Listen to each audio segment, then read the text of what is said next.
Good morning and welcome to 2009 Annual Convocation. Thank you for being here today. It's good to see you. This year marks the 60th anniversary of this great university. It also marks another milestone, the 15th anniversary of our President's Scholars Program. This is the premier program in the state of California.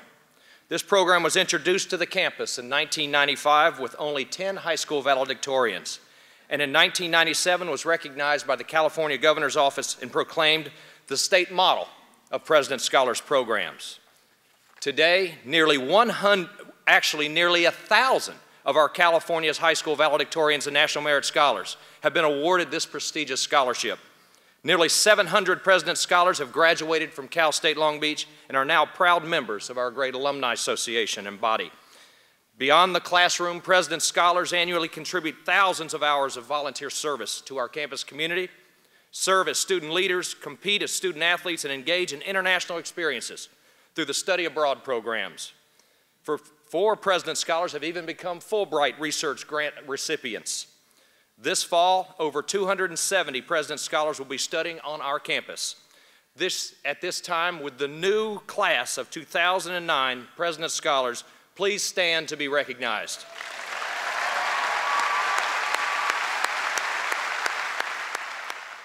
Before we talk about how we're going to address the difficult issues we face this year, let's not lose sight of the remarkable accomplishments of the last year.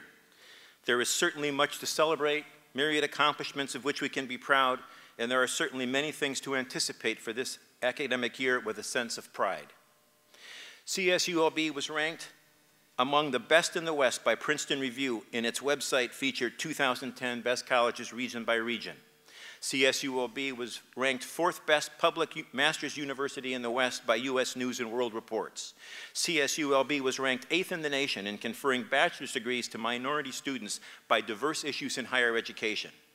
8,750 students graduated in May, the largest graduating class in the university's history. The Academic Advising Center conducted more than 2,300 grad checkups for seniors and met with more than 1,120 students to develop academic plans that will lead to graduation within 6 years of enrolling at CSULB. More than 1,250 students enrolled in 81 courses during our first May intersession offered by the College of Continuing and Professional Education. And we thank Dean Jeet Joshi and his staff for the wonderful things that they're doing through the center on behalf of the campus. A revised retention, tenure, and promotion policy statement was approved by the Academic Senate and faculty. Individual RTP, that's retention, tenure, and promotion statements, are now being developed in colleges and departments. We received positive feedback during our second year of WASC accreditation process after submitting a 148-page capacity and preparatory review report to WASC and hosting a WASC site visit. Work began on the new Hall of Science, and progress is being made on the nursing building. The Residential Learning College will open this fall, encouraging student-faculty interaction and meaningful curricular and co-curricular experiences. Nursing became the School of Nursing, making CSULB the 8th university in CSU and only the 14th university in the state to have a School of Nursing. The Carpenter Performing Arts Center and the departments in the College of the Arts produced over 520 live events during the year, hosting over 200,000 in their audiences.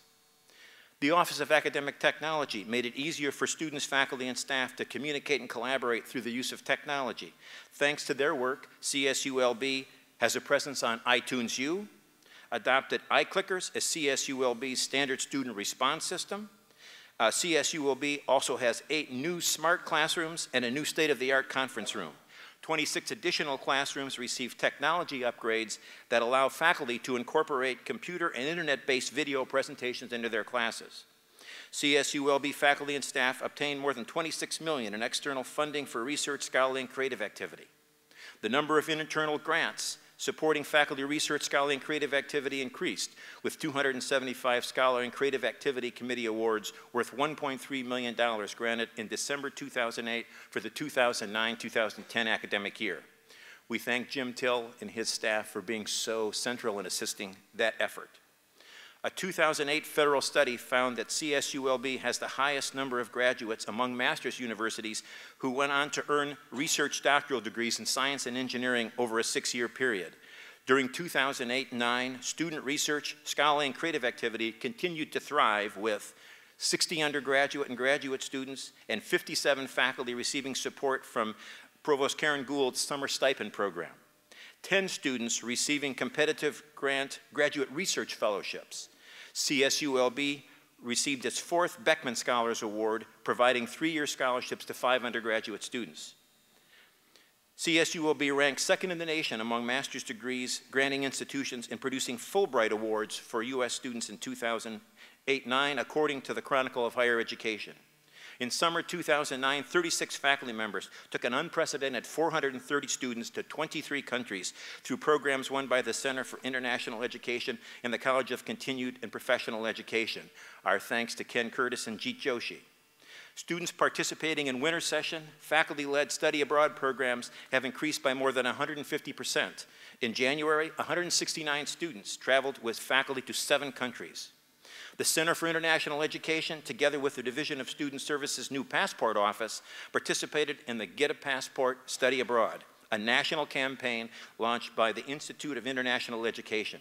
The Passport Office served 2,117 customers and processed 798 passports from its opening in September through June 30th. CSULB was one of 120 institutions nationwide selected for community engagement classification by the Carnegie Foundation for the Advancement of Teaching, recognizing the university as among the best in the nation in finding ways to engage and contribute to local communities. CSULB served as a vital resource during the economic recession, helping the community to understand this crisis and providing training and resources during challenging times. College of Business Administration Dean Mike Solt and College of Continuing and Professional Education Dean Jeet Joshi brought financial experts together at CSULB to discuss the banking crisis.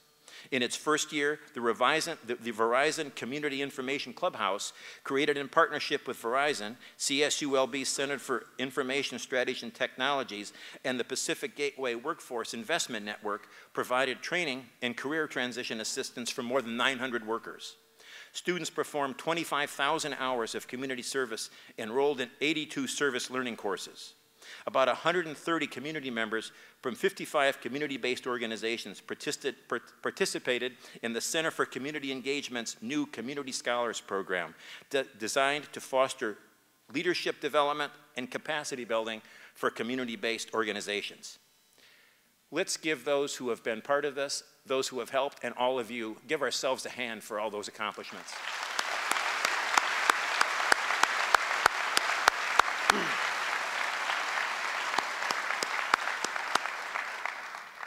The scope and reach of what the people on this campus do is truly amazing. The year ahead. This is not going to be business as usual. As it looks right now, we are facing several difficult years. And as a result of an anticipated further reduction in state support, we're going to have to work together on planning a future as a somewhat smaller institution. CSULB will look a little different in the future. As a result of this ongoing financial dilemma, the faculty, staff, and administration are frustrated. There is a significant level of hardship. And we are not the only ones suffering. We are not the only ones hurting. In the midst of this worldwide economic crisis, harm is being done to California in business, healthcare, social services, and in many sectors of society. And unfortunately, this crisis is not yet ended. What do we do next? First, let's talk a little bit about CSU and this campus. Life in the CSU is not always easy. With significant teaching loads, erratic state support, challenges to levels of support for faculty, we face issues related to budget every year. The system is chronically underfunded. I have been on campus for 21 years. This is my 37th year in higher education. I'm not saying that I'm feeling old, but I did calculate that the year I took my first tenure-track job, President Alexander was entering 3rd grade.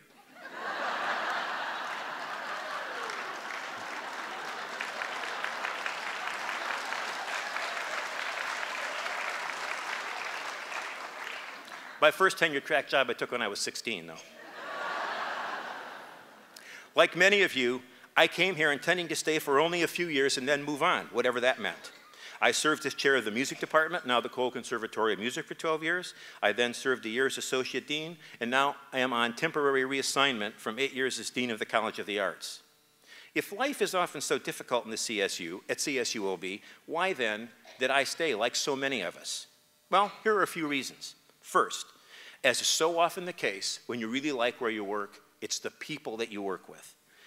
In my years at CSULB, I have been exhilarated and impressed by the quality and dedication of the faculty, by their commitment and dedication to our students and to their research, scholarship, and creative activity. Having been on campus for so long, I was going to say I know most of you, but since so many of you, over half of you in the faculty have come in the last 8 years, I think I know at least a lot of you. I've served on committees, councils, or other group activities with many of you. The accomplishments and dedication of our faculty is regional, national, and international in reach. The students. I have been captivated by our students. Their intelligence, their enthusiasm, their diversity, their determination to succeed, often as the first in their family to attend college, and the many and varied life paths each student has taken in their journey to this campus. Also, in my time here, I have been deeply appreciative of the dedication and commitment of the staff. We all know that without the staff, this enterprise we call CSULB would collapse. The quality and sense of mission of the administration here has been remarkable. The people we have in administrative leadership positions on this campus has never been as strong, as collegial as this group. It is an honor to be working with them. This campus has always had a real respect for collegiality and faculty governance, working with the Academic Senate and the California Faculty Association. Another reason many of us have stayed so long at CSULB is the mission of the CSU. CSULB has become part of my being. I believe very deeply in the mission of this campus and the enormous impact that what we do has on the community, the state, and beyond. This state, this nation, needs affordable, high-quality public education. And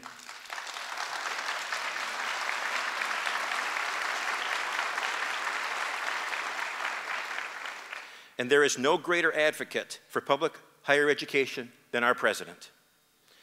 Another continuing attraction to working and studying on this campus is its uniqueness. In addition to the wide array of majors, programs, and other life opportunities available here, how many universities in the country can claim that the largest department on campus is the Department of Art?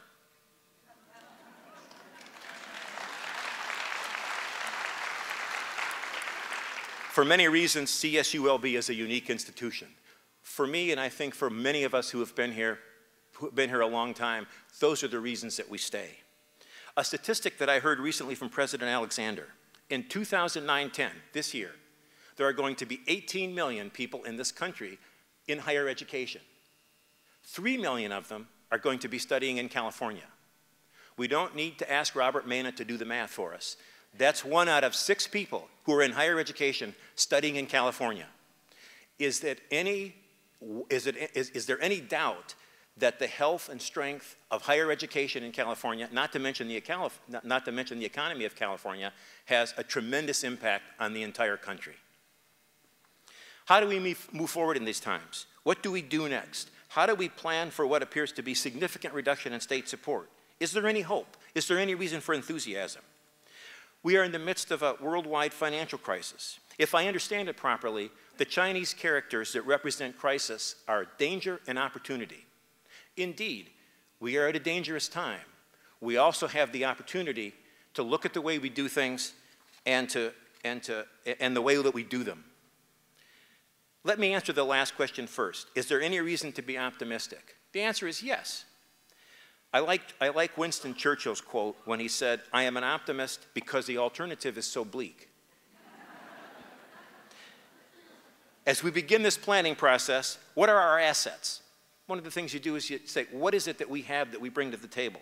Our assets are many of the same reasons that caused many of us to be here for so long.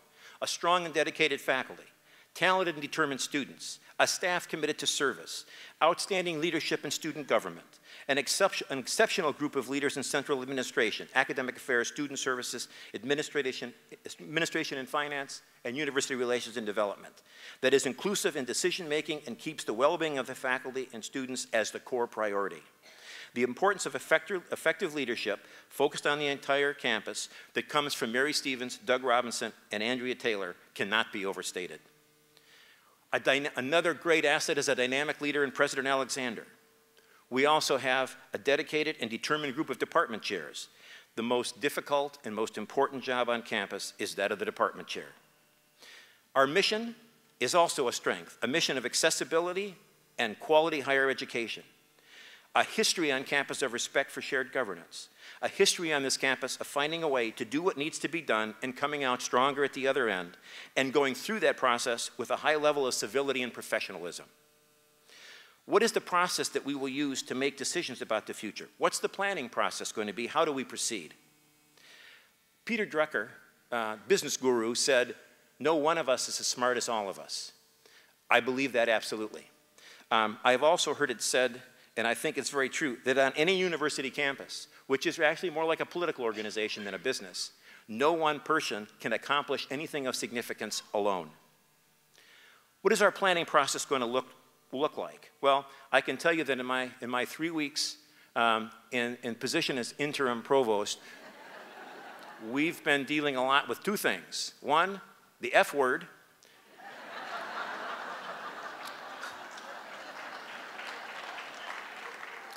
And two, how do we plan for the plan? What is this plan going to look like? What's happened? First, RPP, our campus budget planning organization. Mary Stevens has called them into session much earlier than usual. We are going to have early and ongoing presentations and opportunities for input and dialogue. Everyone will have the opportunity to understand the scope of the problem we face and to engage in seeking strategies and solutions. There has already been a meeting with Academic Senate Executive Committee to begin to plan the retreat that will focus on this reality. We will create multiple tracks of conversation for input and consultation. Let the best ideas win. We will develop a multi-year plan. Colleges and departments will be crucial to this planning. This is a campus issue. We're going to deal with this together. As I said before, I'm an optimist. I hope a realistic optimist. I would be remiss if on behalf of the faculty, staff, and students, I did not recognize several campus leaders who are now and continue to be central to this planning process. From Administration and Finance, Vice President Mary Stevens and Ted Katawaki, and from Academic Affairs, Dave Dowell. We are so fortunate to have people of this quality and commitment providing intelligent and thoughtful leadership in this planning process as it affects the academic area. Is there a more noble or important work than education? To say that what we do here is essential to the future of our world and humanity is an understatement. In the last analysis, what we do is to elevate the human spirit. Thank you. President Alexander, Provost Para, friends, good morning. Good morning, okay. And welcome to all of you to the 2009-2010 year. May you live in interesting times. An old Chinese proverb that fittingly describes our times, although I do believe we are living in interesting times. If it got any more interesting than it already is, I doubt I could handle it. Perhaps you have greater courage and fortitude. Also, according to the Chinese calendar, the year 2009 is the year of the ox. I know you can make the connection there. But it also is the year of the Chinese. It seems like both Provost Para and I are quoting from China. I don't know if President Alexander will do the same. Okay. Welcome, especially to the new faculty members who will be joining us this year. We are all very grateful and delighted that you agreed to come to CSULB, even though the state and the CSU are in dire straits. I believe that your anxiety level is likely to be high, but I also know, and I am certain, that we will do whatever we possibly can to reduce your anxiety and make you feel welcome and comfortable.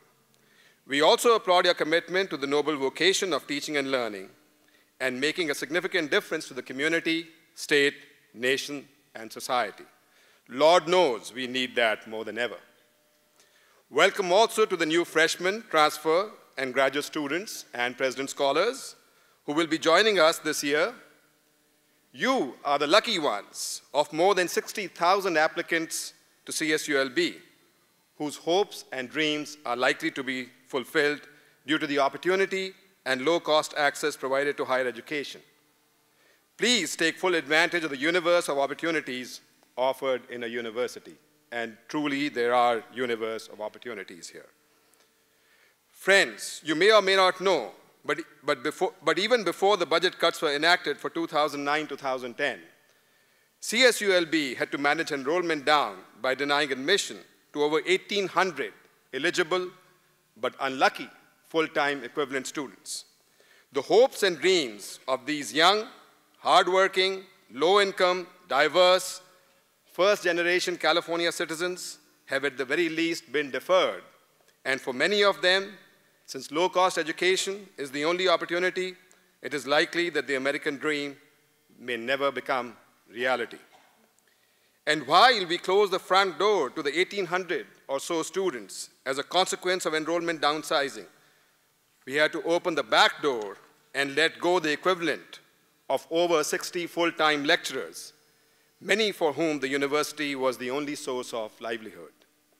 And that too into an unkind recessionary economy, perhaps without medical insurance, joining the over 47 million other uninsured Americans. Now, I have never been unemployed.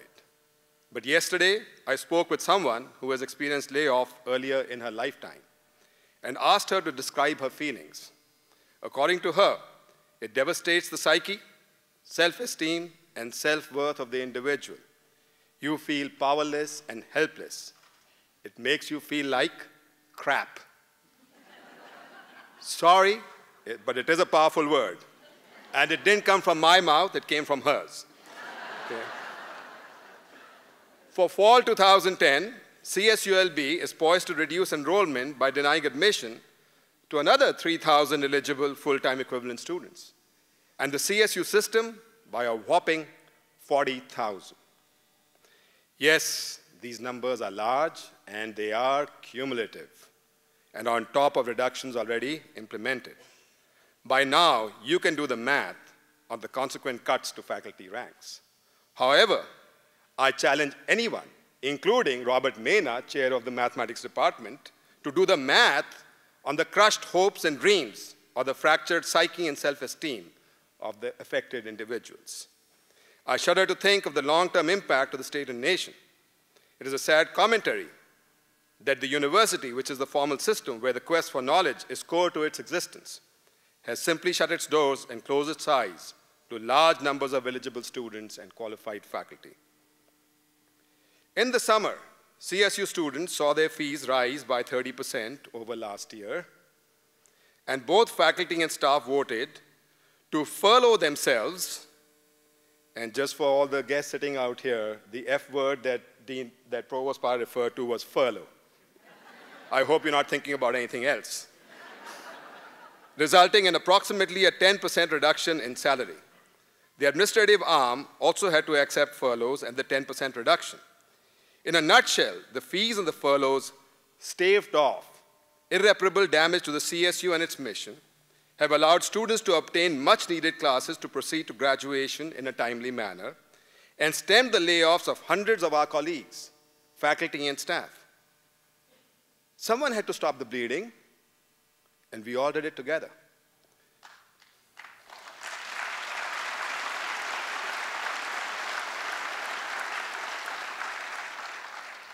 But we know this is temporary, only a reprieve before another round hits. We know it's going to hit. Thus, we don't intend to simply wait out for the next hammer to drop, but we have our work cut out for us to strategically plan for the coming years.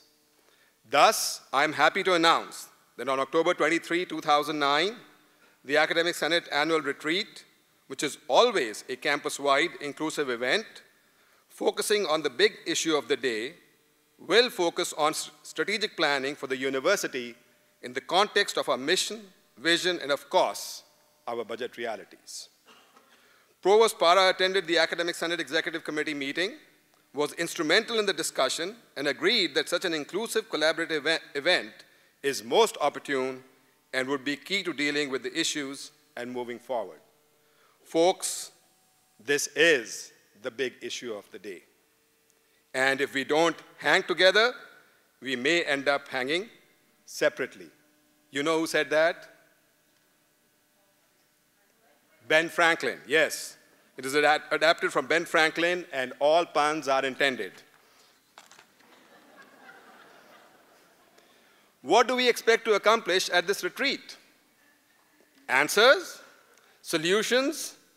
Panacea? Perhaps not. None of that.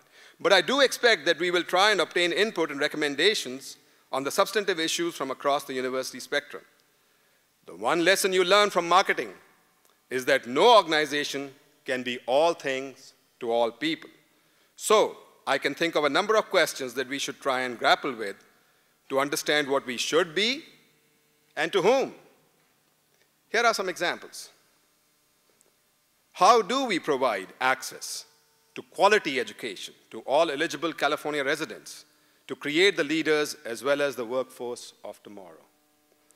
What is the balance between teaching and research that will accomplish both access and quality?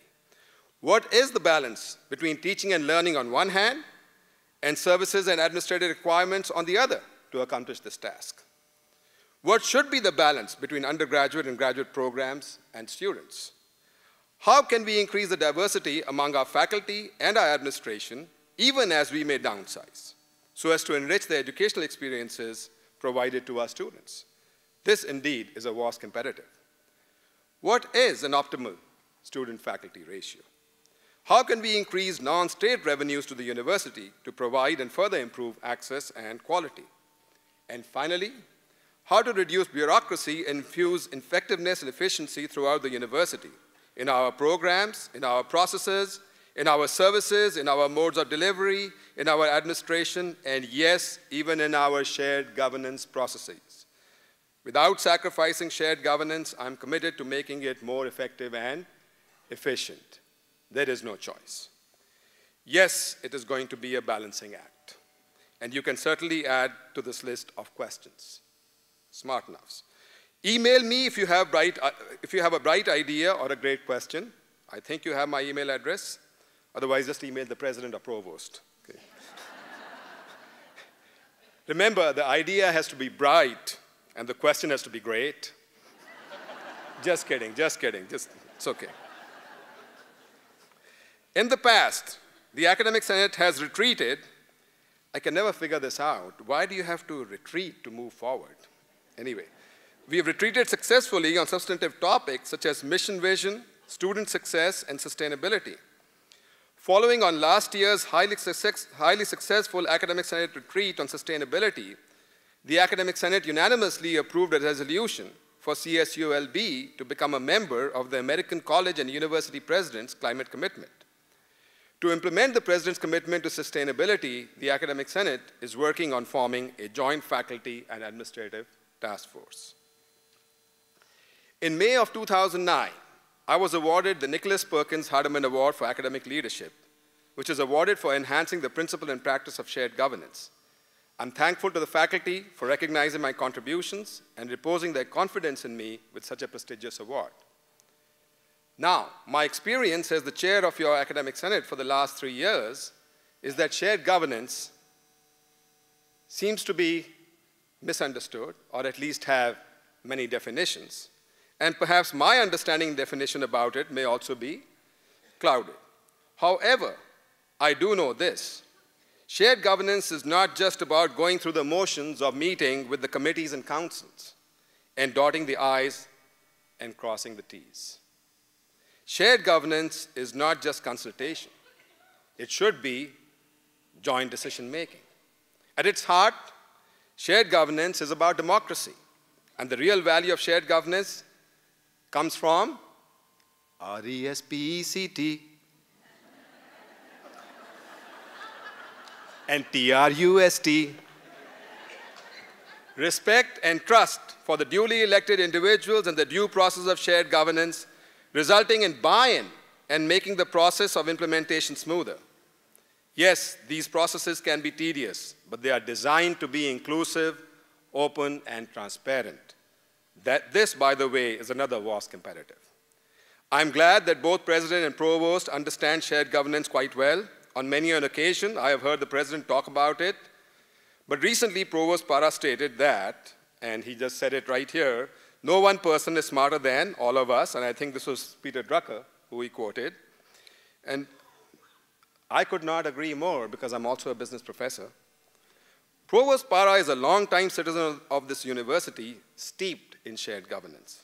That the Academic Senate retreat will be a meaningful joint exercise can be attributed in large part to our shared philosophies. So my friends, let us pull up our sleeves just as soon as I get undone with these buttons out here. Jump into the trenches. I don't see too many, but I will jump into it when we can. And get to doing our jobs. For we, at the very least, have jobs and can make a difference. Thank you. I'd like to thank both Praveen, Soni, and our Provost Para for their wonderful comments. I couldn't agree more as we enter this difficult time and we try to wade our way through it. I first want to take the invitation from Provost Para to clear up a rumor that started last night. I heard from someone that the F in my name stands for furlough.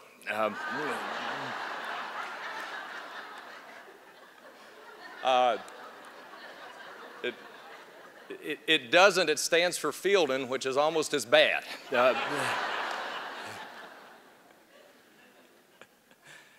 Thank you, Interim Provost Para, and welcome students, faculty, staff, Board of Governors, Alumni Association Board of Trustees members, honored guests to this new academic year at the beach. I first would like to thank, as I did, our speakers. I couldn't agree more with what they have said and the message that they're conveying to each and every one of you. It is my distinct pleasure now to welcome you to this convocation. Over the years, this event has become a very important part of our university because it is one of the few times during the course of the year that where our faculty and staff and our students do come together to exchange ideas and to talk about the upcoming year. Convocations like this in the past have given me an opportunity to share with you our recent year's achievements while also discussing many of the new initiatives that will occur. Unfortunately, due to the state budgetary circumstances caused by a dysfunctional state government in the state of California, the focus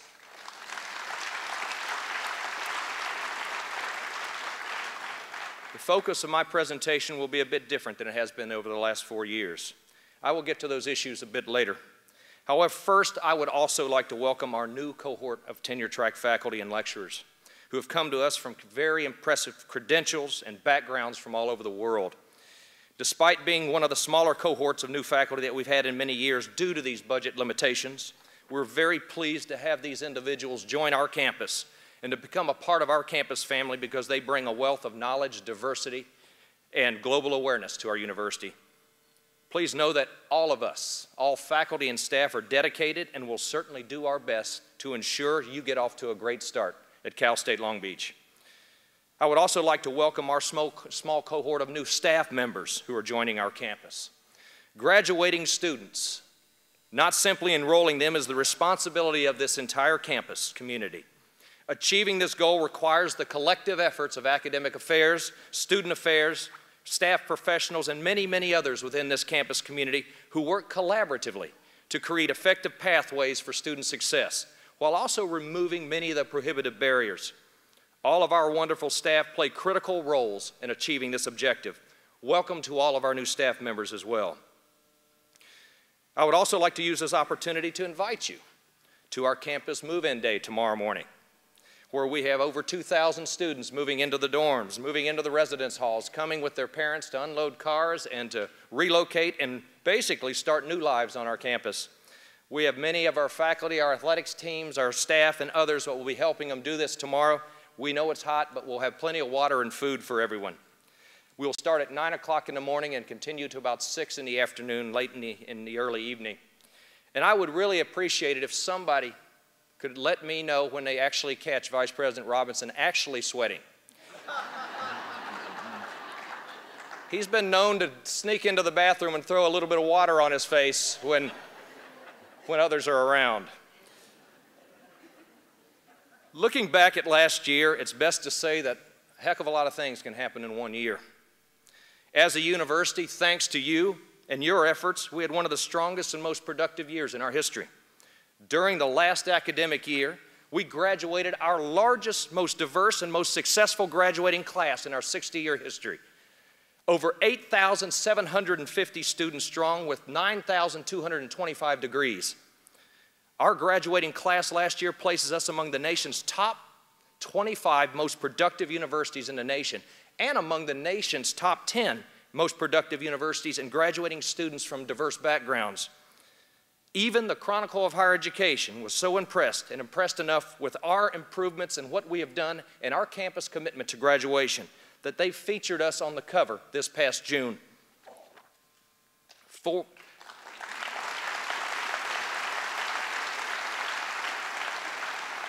4 years ago, we asked that you help us make this a top priority and a top campus priority for us, and you did. So I'd like this opportunity to thank each and every one of you for your dedicated work and effort on this most critical endeavor. Today, unlike any time in the history of American higher education, our students must finish what they start.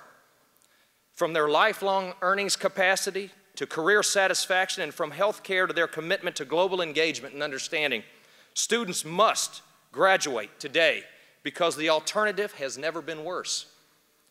The economist put it best when asking the question whether Horatio Alger still existed in America today, and stated that Horatio still exists, but he has to go to college first.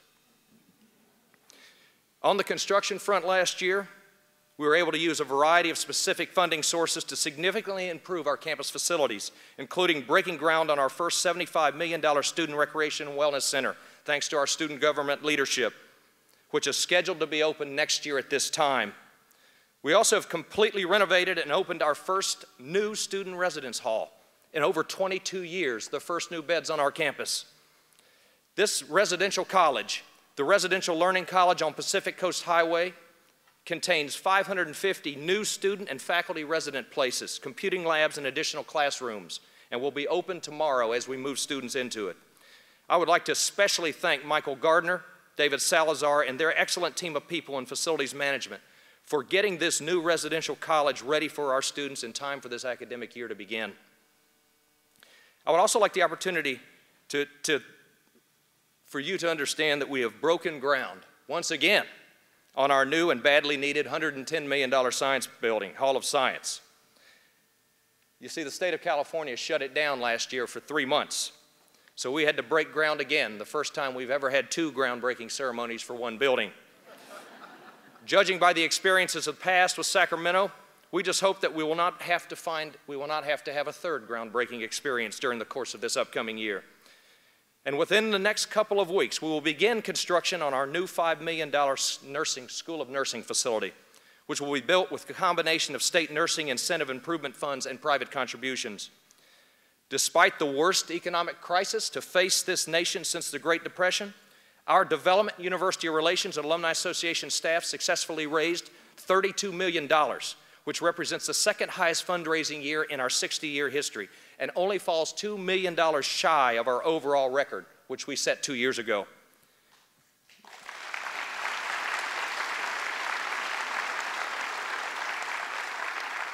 In fact, last night we had the opportunity to honor many of our largest contributors at our special 60th anniversary celebration in the Daniels Recital Hall, where we inaugurated our new Carillon Society and Carillon Awards.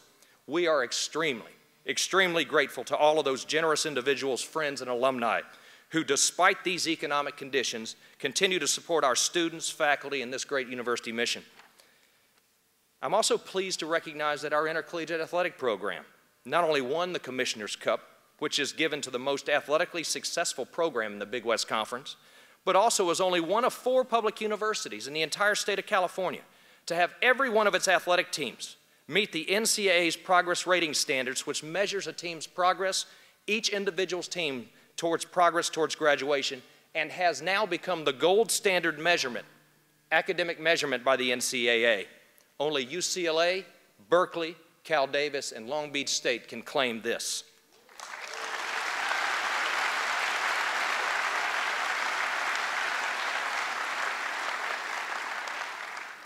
Furthermore, I'd like to thank the ongoing work of hundreds of faculty and staff we made great strides in our 10-year university-wide reaccreditation effort, which is approaching its final stages this year. Thank you for all your hard work in this major initiative.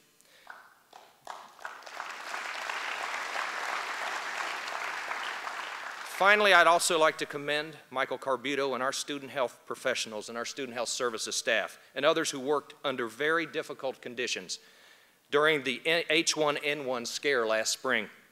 Their quick work and expertise played a critical role in the containment of this flu for our entire campus community. Unfortunately, we're not out of the woods on this one, and the flu season's just around the corner. But it's reassuring to know that our student health staff and professionals, they're prepared and experienced, and will be communicating to us throughout the semester and throughout the year, and for us, ways to stay flu-free and healthy during the upcoming year. Michael and his staff also insisted that I tell all of you to please keep washing your hands. And that it doesn't really count unless you wash them long enough to sing Happy Birthday song twice. Who does that?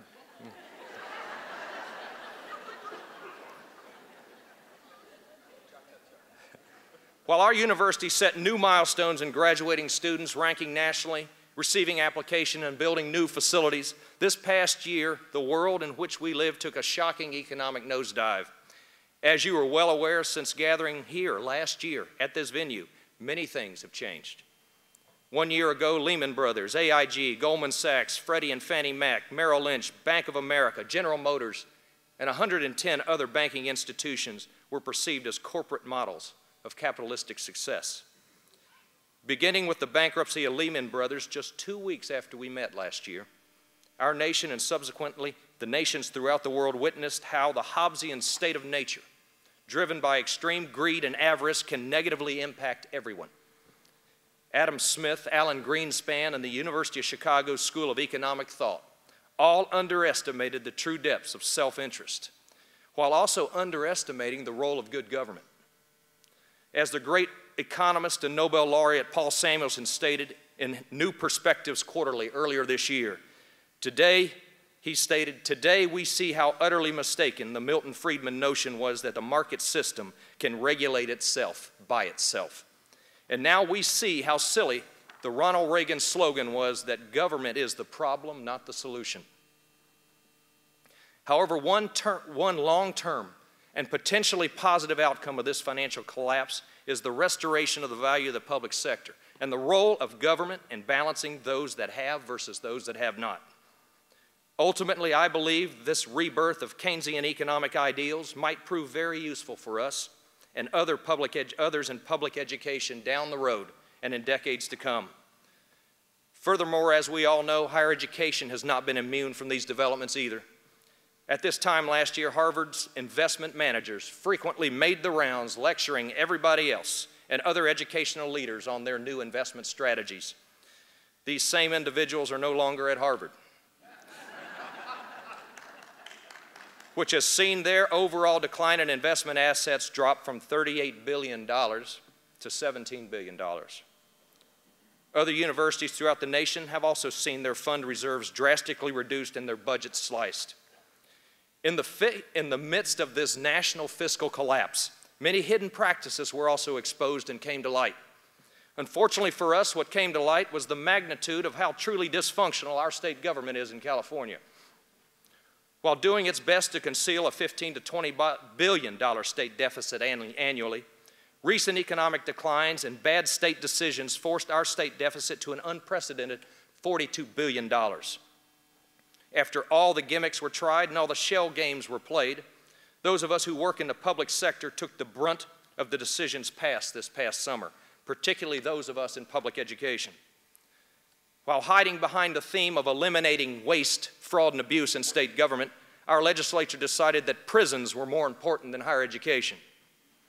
And our students and children turned out to be the biggest losers in this fiscal debacle. As a guidepost for human development, I certainly would never consider investments in the students and children of any state as waste, fraud, and abuse. Due to these draconian decisions, and unlike many previous summers and the summer months that we have had before, our campus has had a rough summer projecting the future. While many of you were preparing for this academic year and despite the recent successes experienced by our campus. Sacramento handed our university and all public higher education the most severe single-year budget cut in our 60-year history. For our university, $42 million was yanked out of our state budget 1 month into this academic year. This represents a 21% of our entire state appropriation. In fact, overnight, we went from receiving 40% of our entire revenues from the state of California to 29% of all of our revenues. From being a state-supported university to only being a state-assisted university. What's next? Being simply a state-located university?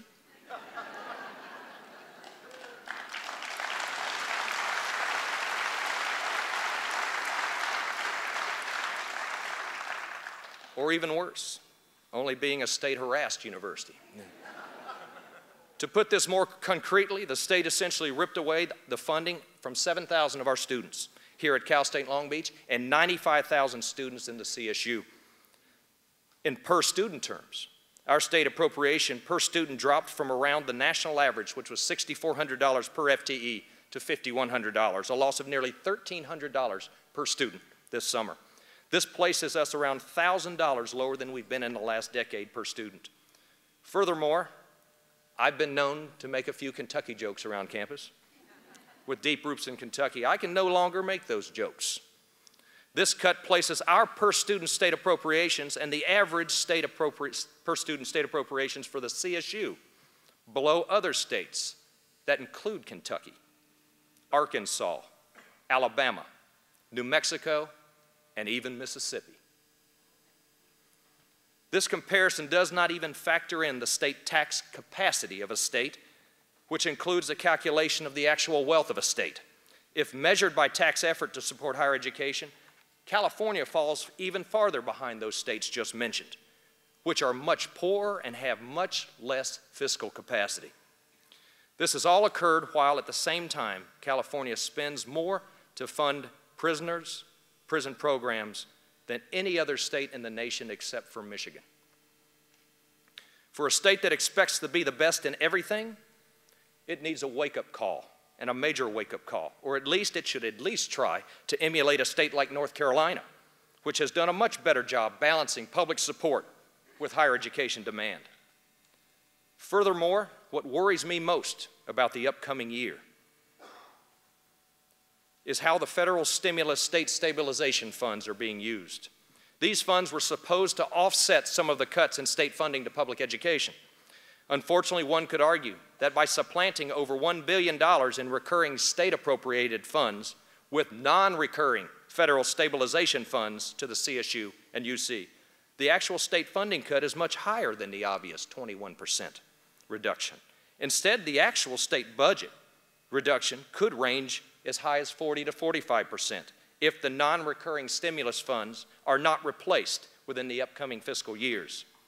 If these funds are not replaced in California, it is conceivable that nearly half of the entire state budget reductions were simply concealed or masked by the substitution of one-time federal non-recurring monies. Unfortunately, the magnitude of this cut is so severe that we have had to take drastic action and make difficult decisions this past spring and during the summer.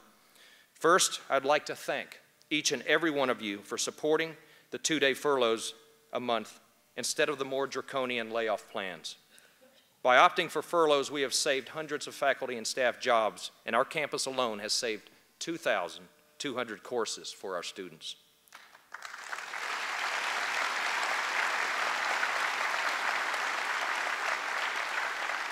Nobody likes to have their salaries reduced 10%, but I firmly believe the alternative may have been far worse for so many. Second, we have been forced to freeze all non-essential travel and hiring. This decision, as you know, was in effect last spring. Third, we've had to reduce our enrollment, as pointed out by Professor Soni, to the actual targeted funding level, which means instead of 38,000 plus students that we had last fall, we're starting out this fall with 35,800. Reflecting a decline of 1,100 less freshmen and another 1,100 less transfer students. For 2010 and 2011, we will be forced again to reduce even more, further depriving qualified students of higher education opportunities. This is the measurable result of the state not funding this university and this CSU system. Fourth, accompanying these enrollment cuts, we've been compelled to reduce hundreds of class offerings, and as Praveen showed us, the additional faculty lecturers needed to teach those additional classes. Fifth, we have closed spring admission, which normally brings in around 900 additional qualified students. Sixth, we have been forced to cut or eliminate nearly 70 staff positions, including many MPP positions, over the past 6 months in virtually every administrative unit on our campus. Seventh, we continue to seek greater efficiencies through energy savings, data server consolidations, and many other campus services. In fact, we've even agreed to suspend a number of popular campus-wide activities because of cost savings until we can get through this difficult period, including Kaleidoscope and Open House, the University 100 program, and this year's Presidential Forum on International Human Rights. We even significantly cut the cost of this convocation by not printing programs, by only placing the Academic Affairs annual report online for the first time, and by using these plants, which came from our graduation ceremonies last year.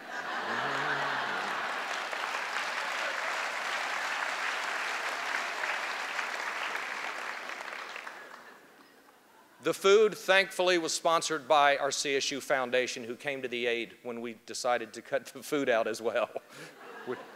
Finally, in attempting to ameliorate this drastic loss of state funding, the CSU trustees raised CSU fees an additional 20% over the summer in response to this midsummer budget cut. This 20% increase actually only generates about 25% of the necessary funds to offset the $42 million cut. To offset this entire cut with student fees would require an actual 100% increase for all students. There really is no good time to ever raise student fees. However, despite California's dysfunctional governance and fiscal planning, which we've been forced to pursue such regressive measures, there is some good news that I'd like to share with you. The federal government has been responsive to state funding problems and has partially mitigated the damage in state funding for our students. Under the encouragement of many higher education leaders last year, President Obama's administration made sure that higher education would not be left out when final determinations were made about the allocation of federal economic stimulus dollars. When the American Recovery and Reinvestment Act of 2009 was signed into law, we all applauded its inclusion of higher education as an essential component of long-term economic stability. Within this massive legislation is the infusion of federal student aid, the largest infusion of federal student aid since the creation of the GI Bill after World War II. More specifically, however, over $30 billion was added for college grants, tuition tax credits, which nearly doubled the federal commitments in these areas. Of these resources, $17 billion was added to not only substantially increase the grants, but also to make sure that the grants were available to more families at differing income levels. Additionally, nearly $14 additional dollars were generated to boost federal tuition tax credits to $2,500 to virtually all of our student families under $180,000, which includes the middle class. Furthermore, despite the attempt to eliminate the Cal Grant program this past year, California students received Cal Grant A and B funding. They actually received increases in Cal Grant A and B funding. Our campus will receive $3.5 million more in Cal Grant A and B funding. In fact, the aggregate impact this year is that the new student fees have generated about $16 million in revenues for this campus, while at the same time our students have acquired $13 million more in federal aid awards than last year, and $3.5 million more Cal Grant A and B awards than last year. And this does not even factor in what will happen in April when people actually get their refundable tuition tax credits worth $2,500 apiece. As you can see, thanks to Washington, our students are not as bad off as the actions of the state would have left them. However, the federal assistance simply helps to offset a very small portion of the total state funding cut for our overall university budget. As we move into planning phases for 2010 and 11, I want to reassure you that we will continue the strong and much envied tradition of shared governance on our campus by working together through the research planning process, the academic senate, the staff council, ASI, and many other areas of campus. I believe that we will reach better decisions while developing more productive strategies together. We all benefit, and our institution will be strengthened if we all work together during this period of economic uncertainty. In conclusion, I would like to thank you again for your commitment to our students and your civility that you have shown your fellow employees and colleagues. These are very difficult times and unprecedented times, and we are feeling the pain throughout all of public higher education. In fact, under these circumstances, it's very important not to forget about our public school colleagues and partners.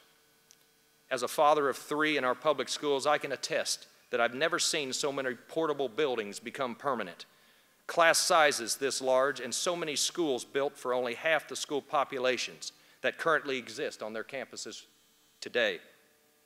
We must be willing to help them in any way we can through these difficult times as well. Ultimately, their success is our success. I also would like to make you aware that as of August 1st, a new GI Bill went into effect, which is estimated to bring thousands of Iraq and Afghanistan combat veterans to the nation's colleges and universities within the next year or two.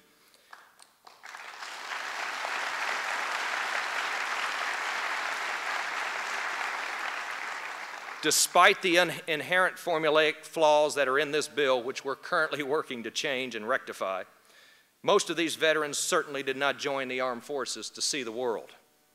Instead, as many have told me personally, they joined the armed forces to go to college. Currently, we already have 473 recent veterans within our student body, and this will no doubt increase because of the new GI Bill. They will need our help, and they certainly deserve our support to change their lives. It is because of your work and our mission that we have developed a reputation for changing lives. In recent data produced by Post-Secondary Education Opportunity, it is interesting to note that despite all the recent front-page headlines on the East Coast for their professed generosity in institutional aid for lower-income students throughout the Ivy League, that this important fact still remains, that Cal State Long Beach, by ourselves, educates 3,000 more low-income students annually than the entire Ivy League put together.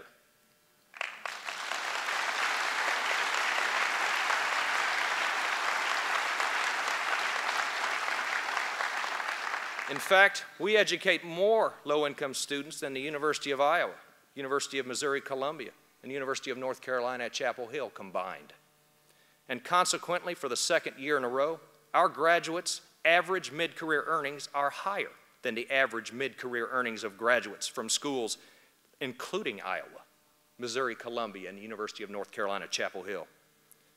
You can take great pride knowing that we do change lives and provide great value-added educational impact to society. Maybe it's time that both our federal government and our state legislatures start financing higher education based on true value-added educational impact, instead of the traditional formulas that reward high inefficiencies and high-priced institutions.